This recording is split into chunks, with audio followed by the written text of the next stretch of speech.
Friends, তোমরা কেমন আছো? দেখো আজকে আমি একটা জিনিস বানাবো। দেখো এটা নারকেলের পুর, নারকেল দিয়ে গুড় দিয়ে করেছি। আর এ দেখো এই যে বানিয়েছি আর একটা বানাচ্ছি। দেখো এইভাবে আমি অনেক রকমভাবে বানিয়েছি। এইভাবে তোমরা এইভাবে বানাতে পারো, যে যেরকম করে বানাও। তেল গরম হয়ে গেছে, এগুলো ছেড়ে দিচ্ছি। এটা ময়দা দিয়ে আর ভেতরে ময়দার ইয়ে করে ভেতরে পুর দিয়ে এটা করেছি। দেখো এটা হয়ে গেছে। এবার এটা এই দেখো তেলে শিরা ছিল, চিনি শিরার মধ্যে দিয়ে দেবো।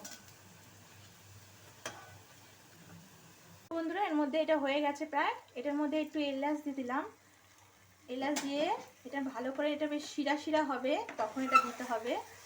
এ দেখো কি সুন্দর আঁশ হয়ে গেছে, এগুলো বেশ নরম নরম হয়ে গেছে, তবে খেতে এটা ভালো লাগবে। দেখো নানান রকমের, নানানটা হেভি লাগছে দেখতে। এটা রেডি, তোমরা প্লিজ